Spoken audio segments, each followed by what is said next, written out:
Welcome to the Asbestos Knowledge Empire. What does asbestos management mean to you? I used to really struggle with the asbestos management at my site, but now it's a breeze. It used to be really expensive. I was paying loads, but now I've got my asbestos power team in place. It's so much easier.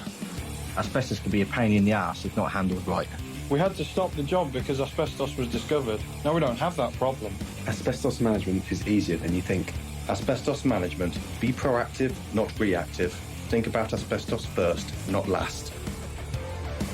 And now your hosts, best-selling authors and asbestos experts, Ian Stone and Neil Munro.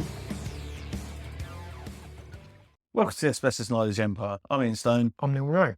So today we're talking about the latest National Audit Office report, which is titled Condition of School Buildings. It was published on 28th of June 2023, and the report scrutinises public spending for Parliament. It's an independent of government and the civil service. So the National Audit Office helps Parliament hold government to account and uses its insights to help people who manage and govern public bodies and improve public services. Yes. So that's what they do. That's what the report is titled. So it focuses on the condition of school buildings in the UK, specifically in England. So it's only England. It examines whether the Department for Education is achieving its objectives to ensure school estate contains the safe and well-maintained school buildings that it regards as essential for a high-quality education. That's what the report was put together for. Yeah, and I think this is on the back of previous reports which have looked into school conditions, and it's really a hot topic at the minute. I don't know if you're experiencing it as a parent. There's a lot of schools which are currently on strike, teachers on strike, which has left pupils at home. And although it's about pay, but it's not just about pay, because a lot of teachers are striking basically down to the actual conditions of their work environment, and two, how schools are structured. But there's lots of teachers and head teachers who are campaigning for something to be done about their degrading and really bad and poor condition schools. So this audit has really reviewed all of that information that across lots of schools. It includes just over 21,000 schools in England, 64,000 individual buildings. So it's quite a chunky review of the school estate across England. There are 3,600 system-built blocks. Now, system-built blocks are Prefab. yeah. That's the easiest way to describe it. Yeah, definitely. Usually what it is, it's a metal portal frame which can be constructed really quickly, and they literally just clad the outside, put a flat roof on, and then build all the internal bits of it. And this was Pre-packed stuff that can be made off-site, brought to site, bolted together like a Meccano set, but just on a bigger scale. Yeah. Now, these are really popular back in the 50s, 60s. And you'll notice them, a lot of government buildings were constructed in that way, weren't they? So schools. Yeah, a lot of schools. My school was. It was awful. Yeah, public buildings, local authority buildings were constructed that way. And it's because they were quick and easy. The design was simple. You could literally throw up a building very quickly. It was very cheap as opposed to normal construction methods. Yeah. So that's why they were used a lot. Yeah, and why is that a factor? Because as they put it quite quickly, quite cheaply. You get what you pay for. Yeah, they are significantly starting to deteriorate. And from our point of view, these buildings were also heavily used and constructed with asbestos. Yeah, and again, they were used because putting that building up, it needed fire safety to be included within the build. So that's why asbestos was heavily used in these type properties. But that's an issue now because they're past their life for the building of what they were actually intended to be used for. Asbestos is in there that's deteriorating because the building itself is deteriorating. So you've got this ticking time bomb that's possibly exposing people day in, day out. Now, the Department for Education recommended in 2020 that £5.3 billion of annual funding would be required longer term to maintain schools and mitigate the most serious risks to building failure. Okay, so that's not even to create anything new. That's just to keep them status quo. To keep them $5 billion open, over $5 billion a year, just to keep the status quo of some very crappy schools. Yeah, that's crackers. The average amount of annual capital funding for school rebuilding, maintenance and repair spent by the Department for Education between 2016 to 17 and 22 to 23 was 2.3 billion. So you can see that's increasing, and it's increasing quite rapidly because, like we said, the school buildings they're past their lifespan. So that bill is only going to get worse. Yeah. Here's a shocking fact. So 38% of school buildings are believed to be past their estimated initial design life, which could be extended with adequate maintenance. Wow. So 38%, that's a crazy figure. Having schools, 38% Yeah. that are past it. So we've only got 60% of good schools. Yeah. 38% Yeah, past their sell-by life. date. Yeah. Life. But the point raising is they could be extended if they get the right funding For the maintenance. For the maintenance. But at those sort of figures, that's a huge figure just to limp on, isn't it? Yes. Yeah. 700,000 pupils are learning in a school that is responsible body or Department for Education believes requires major rebuilding or refurbishment. So nearly 1 million kids learning in school that's, again, not adequate. Yeah, that's crazy. That's a lot of hell. And do you consider that when you're sending your children to school, that they're going to a place which might not be fit for them to be in? Do you know what I did? So my son's recently was chosen his school. He goes up to secondary school next year.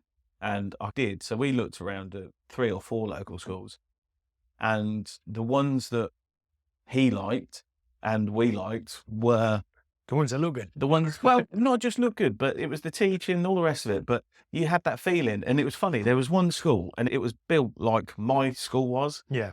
And Jax came out of that and he said the same. He was like, I just didn't like the feeling of the place. Yeah. And I didn't say anything to him before we went in or, oh my God, it looks like my school rented. It's just, we went in, come out, and he was like, I really didn't like it. I just didn't like the way it worked, the classrooms. And it's funny, we had a conversation after. I said, yeah, the same. I said, I used to go to a school like that. Yeah.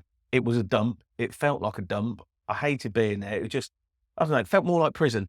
Yeah. It really genuinely did. And he said that because when you walked up to it, just the fencing on the outside, it's all thrown up and it's done cheaply. And it's, I don't know, it's just not an inviting place. Jack's at 10 years old. He felt that. Picked up the vibes. Yeah, so I think what we certainly did. I think a lot of parents would as well, because if you don't get that right vibe and that feeling, it's not the right place for your child's education. Yeah, and that must add pressure onto the schools and themselves, which then feeds down to the head teacher, the teaching staff. Because, like you said, if you're getting those vibes, what's the teachers? How are they feeling? And yeah, exactly that. You need to have a nice environment to work, don't you? I just had a thought while you were saying that. The irony is, so this school still exists that was like my school has been knocked down and replaced. Yeah. This school hasn't, and it's built exactly the same, and it's still there teaching kids today. So again, that's just, it shows that there's buildings out there that shouldn't be there. And lo and behold, my school was knocked down and demolished and gone and rebuilt, but this one's still limping on. Yeah. Mad. How they determine that. Yeah, so moving on then. 600 assessments that the Department for Education has planned by December 2023 on school buildings that may be or may have reinforced autoclaved aerated concrete, a lightweight form of concrete that is susceptible to failure. So we built a lot of schools with, some crappy stuff. Yeah, I'm no builder, but aerated concrete, lightweight concrete, it's not good. It will fail. If that's failing, the building will fail. Again, it's another stat that kind of smacks that it's not good enough and something needs to be done. So out of all those schools, 500 schools in the most urgent need are due to have major rebuilding or refurbishment under the school rebuilding programme.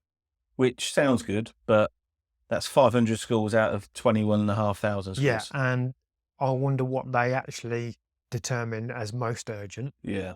It doesn't actually specify that. No. 15% of eligible schools made no applications for maintenance and repair funding between 2016 and 17 and 22-23. Random. I wonder why, whether the schools don't know about this funding that's available? Or Yeah, possibly that the route to get that funding is not always clear, maybe because schools are a funny one. Obviously, I'm not speaking on any authority, but the system has moved away from being 100% controlled by local authorities. You've got a bit of a mix now, haven't you? Where you've got the Department for Education, you've got local authorities, you've got academies, you've got academy trusts, which look after numbers of schools. number of schools rather than just one. Yeah, it's like a bit disjointed. I might be wrong. There might be a clear route for funding, but if I was a head teacher in a school, I can imagine it is quite confusing of who do I go to? No, I think that's it. I think that's the nail on the head. Before, it was a local authority. You go to the local authority. Now, what do? Oh, I don't know, because it depends on whether you're an academy or whether you're a trust or whether you're public or whatever it is. Yeah. It's completely different across the board. So I think there probably is confusion there. And the fact that there is that confusion with something as simple as getting funding, is there confusion over how to manage asbestos? Yeah. I would argue 100% yes, there is, because head teachers run schools and teach. That's predominantly what they're there to do. But building works, maintenance works, asbestos, that's not their bag. Yeah. That's not their core thing that they are set up to do. That's what we do for a living. Yeah. We're asbestos consultants that consult and tell people and help people how to manage asbestos, how to deal with asbestos in projects and all the rest of it. A normal teacher isn't going to be aware of that. No, definitely not. Definitely not. So the report concludes basically that there really is a significant gap between the funding available and what the DFE assesses. It needs to achieve its aim for school buildings to be safe and in a good condition. It also states that funding is often used for urgent repairs rather than planned maintenance, which for the Department for Education itself acknowledges risk not offering good long-term value for money. So basically what that's saying is funding that's often used to patch repair or fix something that's broken. There's no kind of proactive maintenance being carried out to prevent those. No, there's no urgent longevity care. plan, is Yeah. there? It's just, like you say, We've got a problem, we need to put a plaster on it. stick a plaster on it, carry on, stick a plaster on it, carry on. But there's no actual, how are we getting out of this rut of sticking plasters on stuff? Yeah, so that's the general state of affairs in regards to the conditions of buildings. But what we want to extract from that report is what's the asbestos element of this. And there's some key points that were mentioned within your report. So many school buildings contain asbestos, which presents a safety risk if not managed carefully and increases the cost of maintenance and repair work. Definitely. That's 100%. And that really is something that isn't considered in schools, is the ongoing maintenance costs of asbestos or costs of removing asbestos to either initiate maintenance works, but particularly when there's any refurbishment works being carried out as well. It's not always considered that there's going to be a cost associated with that. No, a lot of the times, it's not just schools, but everybody, all they focus on is the shiny new office, the shiny new room, the shiny new building that is going to replace the existing. Yeah. And all the work goes into creating the plans, doing design features, making it look beautiful. Yep. How is it going to work has been fantastic. It all looks fantastic and it's amazing. And time again, everybody forgets, we've actually got to get rid of asbestos, or we might come across asbestos in that project. And then straight away, they have a survey, they identify asbestos, and lo and behold, the budget's out the window. Yeah, the budget can be blown. That's the thing. It's something as simple as, I don't know, converting a loft within a school, which we've seen done. We've seen them converted to media centres and stuff like that, which absolutely fantastic. But we've also seen it in schools where they had, I don't know, £500,000 to do this conversion, and a survey's been carried out. The ceiling void is fully contaminated with pipe insulation or asbestos insulating board, and that cost alone is £500,000 to make that gone. So all of a sudden, the asbestos element has taken up the entire budget. They're not always as drastic as that, but any time when you've got the budget, especially in a school scenario, they've got that budget, that is set pretty much in stone. If it comes in at an extra 50k, that needs to be knocked till next year, or they need to go back for extra funding. So it really can have a massive impact on plans for schools. Yeah. The report acknowledges that asbestos is particularly a concern in older buildings. Yeah, we would agree with that. Around 24,000 school buildings, so approximately 38% of the total, are beyond their estimated initial lifespan and generally require more maintenance than newer buildings. This includes 10,000 buildings constructed before 1940, with an estimated initial lifespan of 60 to 80 years, and an estimated 3,800 system-built blocks constructed between 1940 and 1980, with an estimated initial lifespan of 30 to 40 years. Wow. Yeah, so 1940, the year I was born, 1980. Yeah. A lot of them shouldn't be there, and here we are now, another 42 years on. Yeah. That is, so the system-built blocks and, the system-built buildings, initial lifespan, 30 to 40 years. I don't think that's very good, do you? As in, we've put a building up, we only expect it to be around for 30 years. Doesn't sound right to me. I don't know.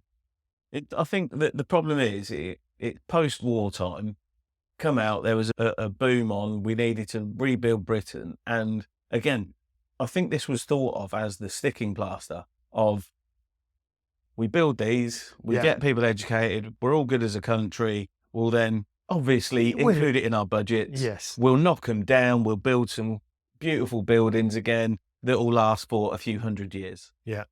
In reality, that hasn't worked. No, definitely not. And so I think, in my opinion, that's probably what the mindset was, which I don't think is a bad one. If you say, if that was the purpose. if that's the purpose, I'm building this building for 40 years, but the plan is in 40 years, so we've got 40 years to save, invest in a new build that will be better, then happy days. But it hasn't happened. Money's got pulled, and the government hasn't spent that and hasn't stuck to the previous government's plans. Yeah.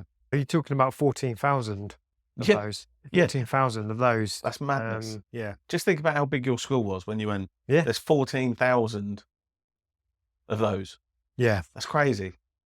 Throughout the country. And this is in England. England alone. Yeah, definitely.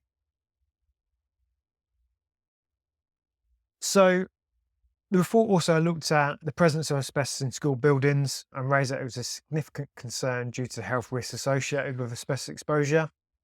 The fact that many school buildings contain asbestos and are beyond their estimated initial lifespan suggests that there is a pressing need for careful management and potential removal of asbestos. This is especially important given that these buildings are used by children who are particularly more vulnerable to the effects of asbestos exposure. Definitely. And I completely agree with that. That something needs to be done. We need to start with schools. They are a special place.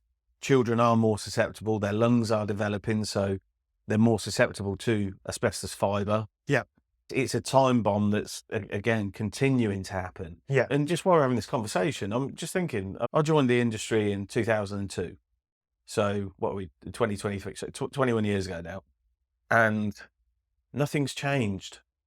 That's the thing. It's like, I've been doing this for this long. Nothing on the face of it has really changed. Yes, we've had regulations. Yeah. Yes, we've had different sets come in. Yes, we've had different guidance, and I would say better guidance provided by Health and Safety Executive for surveys and stuff like that. However, when I boil it back down to the bare bones, nothing has changed, because week in, week out, day in, day out, we're still going to properties for the first time that they've ever had a survey, even though they should have had one years ago. Yeah. We're going to properties regularly because asbestos has been exposed. It's just not, it just doesn't feel like anything has changed. Yeah. Do you know what I mean? Absolutely. It's slightly more of an issue and people talk about it more, but just nowhere near enough. Yeah, definitely. We're still coming across the same problems. Yeah, I was just sitting here thinking this really is a ticking time bomb. If you look at, we've got an estate of schools in England particularly, which are old, decrepit, falling apart, beyond their life cycle, contain asbestos. We've already talked about asbestos are not being managed correctly. Budgets are being restrained. Children are more susceptible to the effects of asbestos. It's going to get worse. All that together is we need to do something about this in schools. This is ridiculous. It is. 100%. And I don't think people are aware about this. No.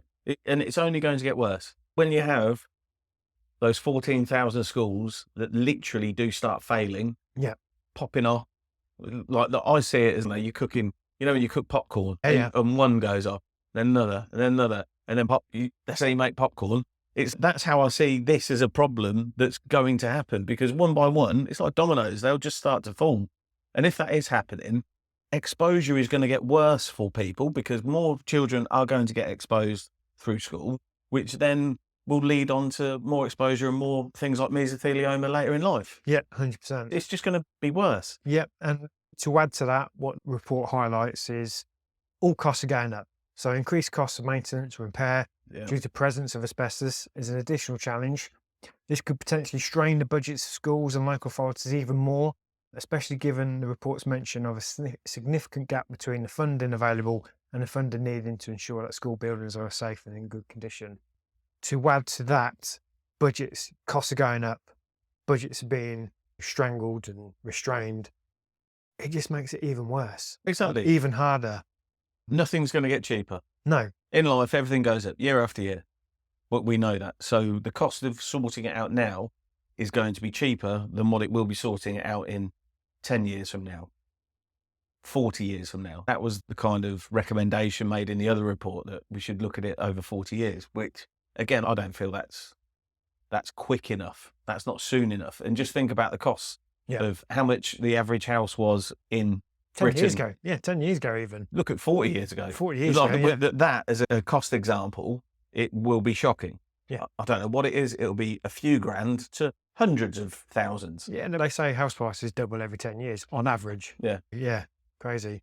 The final point that the report sort of states is that report doesn't provide specific details on the plans or strategies in place for managing or removing asbestos in school buildings. This could be an area for further investigation or inquiry, which it was good to have that in there because it is highlighting the fact that further looking into this, further investigation, and indeed an inquiry should be put into this and reviewing asbestos in schools. Definitely, I think so. It's more evidence has come to light, hasn't it? Yeah. And that's the thing. Ultimately, you can't keep doing the same thing.